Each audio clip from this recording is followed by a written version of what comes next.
Will night weaning improve my baby's sleep? So, have you heard, read, or been told that you should wean your 4, 6, 9, or even 12-month-old so that they will sleep longer at night?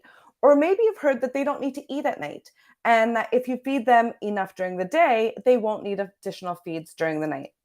Unfortunately, this is one of the many ridiculous things that I hear all the time from sleep trainers, from pediatricians, and even other healthcare professionals. The fact is, um, this drives me crazy, to be quite honest, that mamas are being told this by the people that they follow online, by the people that they respect, and that they trust. And it's crazy to me that we, as a whole collective, as a whole society, are not focusing on what is actually biologically normal and needed for our babies. And let me just tell you, sleeping through the night or sleeping 11 to 12 hours consistently at a very young age is not biologically normal. Our babies wake up for various reasons. Nursing and feeding and nutrition is one of those reasons. So, I was chatting about sleep a lot yesterday in my babies at play classes, and this is a question that came up specifically in regards to whether a mama should night wean her 4-month-old baby to help them sleep longer during the night. And I get it. Night wakings are hard, especially when your baby is waking up every 2, 3, or even 4 hours, and you're just totally exhausted, sleep deprived, and you can't think straight. I understand that. I was there. My first did not sleep more than 2 to 3 hours in a row until he was close to 9 months old, when I finally reached out for sleep support to really get things under control and see what was leading to his frequent wakes. And we made some changes in a very holistic way. And then he started sleeping 6 to 8 hour chunks, and I felt like a whole new person. And so I totally understand this sort of frustration and stress that mamas and new parents are going through with the sleep deprivation. But more often than not, your baby waking up at night consistently and frequently is actually normal and is what they need and what their bodies need. It's there for a reason, okay? So the thing is that the first thing that I want to talk about is that babies have very small stomachs, and those need to be filled frequently during the day and at night. This is what they need to grow. Of course they do. And they also, though, need your milk, and they need to breastfeed frequently, especially if you're breastfeeding. So they need to breastfeed frequently during the day and night, especially if you are really concerned about your supply or you want to maintain your supply to prolong your breastfeeding relationship. If you stop feeding at night, you do have, especially a 4-month-old or a 6-month-old or even a 9-month-old, you do run the risk of um, reducing your supply, because your body is going to think that your baby doesn't need as much milk. Okay. So that's one thing. The other thing I wanted to talk about is that, your baby is not waking up to feed or is not nursing to feed or needing a bottle at night just because of the nutrition. This is also how they are quenching their thirst. Just like you or I would wake up in the middle of the night to have a sip of water, they also have those same needs. They also may need just a little sip of something to help them quench that thirst that they're experiencing. Okay, so that is what they're getting from the breast milk or the formula as well. So we need to remember that. Now, I also want to make sure that we talk about that waking up at night to feed, or what we think of maybe to feed. Um, Babies are not waking up just because of hunger or thirst. And especially if you have maybe a 6-month-old, they don't necessarily need to eat every 2 hours, but they might be waking up every 2 hours for another reason. And weaning them is not necessarily going to help them sleep longer. They might be waking up because they are not getting enough milk during the day, especially if they start to become distracted during the day feeds, which usually happens around that 4 to 5 month mark.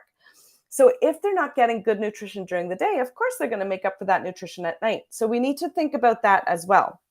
Now, another thing that could be waking them up at night frequently is airway restrictions. Okay, so if they're breathing with a mouth open, so if they are sleeping with their mouth open and they're breathing through their mouth instead of through their nose, so correct oral rest posture or optimal oral rest posture is actually lips closed, tongue suctioned to the roof of the mouth, and breathing in and out of the nose, okay? So this is how breathing is meant to be, especially when we're asking our babies to be put onto their backs at night, because then the tongue and all of the airway, the tongue will be in a proper position to really open that airway when they're lying on their back. Now, if your baby is sleeping with their mouth open, that often means that they have a low tongue resting posture. Um, and it means that their tongue is actually resting on the bottom of their mouth instead of up on the palate. And so that is going to lead to airway restrictions, especially when we're putting our babies to sleep on their backs. Okay. And that sort of mouth breathing might be due to various reasons. It could be something, more concerning like sleep apnea. It could also be something related to tethered oral tissues, so tongue ties. It could be related to tightness in the front of the body that's really pulling all of the bones and the muscles and all of the fascia down, which is then keeping that tongue down, because your tongue is actually just a compilation of 8 muscles, not just one. And it attaches to all of those muscles attached to the hyoid bone. If that is tight or it's out of position, that's going to affect the tongue posture as well, which is then going to affect the breathing. So that's another thing to think about. That might be why your baby is waking up. Now, it could also be due to low nutritional um, or nutritional imbalances. So something like low zinc or low iron or low magnesium. All of those can definitely affect your baby's ability to sleep deeply, but also to sleep for longer stretches. So that includes, those are going to lead to things like poor quality sleep, but also restless sleeping, which will often wake your baby up a little bit more frequently. Um, Another reason that your baby might be waking up frequently is because of developmental progressions and developmental skills that they are learning. Often our brain is on overdrive at night because that is when we consolidate our learning. And so when your baby is going through learning new skills, their brain is going to be on overdrive, which is going to potentially lead to more frequent night wakings in the short term while they're learning those skills. And night weaning is not going to help that. And then there's also, of course, the separation anxiety, which usually happens in conjunction with some major developmental milestones. So usually there is some separation anxiety that starts around 6-ish months, usually when baby starts to crawl or move away from you. Another one at 9 months, another one at 12 months, another one at 18 months, and then another one at 24 months. And so all of those are tied to really big developmental leaps. And then, of course, we have to think about food allergies and intolerances and gut health. And so if your baby if their sort of digestive system is not functioning properly, if they're not feeling good inside, then yeah, they're going to be sleeping less deeply. They're going to be sleeping more restlessly. They're going to be waking up more frequently because they're just not feeling good. And they're going to need you for comfort, their safe haven. Of course, they want to be next to you when they're not feeling well. When you're not feeling well, all you want to do is curl up on the couch and potentially just have somebody to keep you nice and warm, right? And so we need to really remember that babies are just like us, and they have needs just like us. And setting our expectations and really setting realistic expectations for our most vulnerable little people who are still learning about life on the outside of the womb, right? They're still learning how to suck and feed and how to be separated from you. So, no, you don't need to wean your 4-month-old or your 6-month-old or even your 9-month-old or even your 12-month-old from all night feeds at night.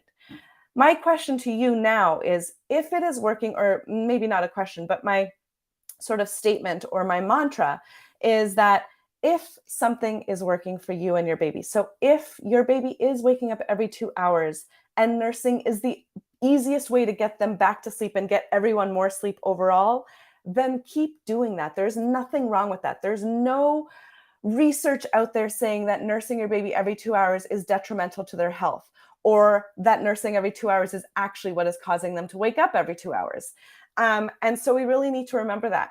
If something is not working for you, then of course it's time to make some changes. So if you are just totally, utterly exhausted, and you can't do waking up every 2 hours anymore, and you are absolutely hating nursing your baby to sleep and back to sleep every 2 hours, then of course it's time to make some changes. And you can make those changes in a way that is respectful to your baby, while also respecting their needs, while also still supporting them back to sleep, but also protecting your breastfeeding relationship, okay? And so you can do that in various different ways. And you can, either prolong the amount of time between feeds, knowing that you're still likely going to initially have to support your baby back to sleep in between those feeds. You're just not going to feed your baby. So you're going to need some extra sleep support cues or sleep associations or whatever you want to call them.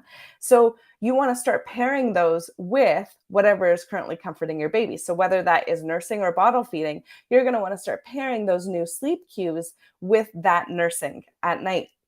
Maybe you're nursing while you're also patting their bum, or you're rubbing their feet, or you're humming a song, or you're rocking in the rocking chair, or whatever it is. You're going to start pairing those, and then you're going to gradually take away some of those night feeds potentially. Maybe you're not going to feed your baby every 2 hours. Maybe you're going to feed them every 3 hours, or maybe you're going to feed them every 4 hours. But please, please, please, please do not think that by taking away all night feeds at night for your 4-month-old, 6-month-old, 9-month-old, or even 12-month-old, that's going to mean that they're going to sleep through the whole night. It's not the case usually. Some babies, yeah, some babies it does work, but more often than not, you're still going to be waking up because your baby is still going to be waking up. They're still going to need support. And now you have taken away the one thing, the one way that is the easiest for them to get back to sleep with, and that is the nursing or the bottle feeding. So just some things to consider when you are wondering whether it is time to night wean your baby, or wondering whether night weaning is going to be the answer to having a baby sleep through the night. Hopefully this video was helpful. If you do need more support, please come and join me inside my free community over on Facebook, the Sleep Deprived Mama Group, Holistic and Heart-Centered Support Without Sleep Training. The link is below this video, and I hope to see you all soon. Bye for now.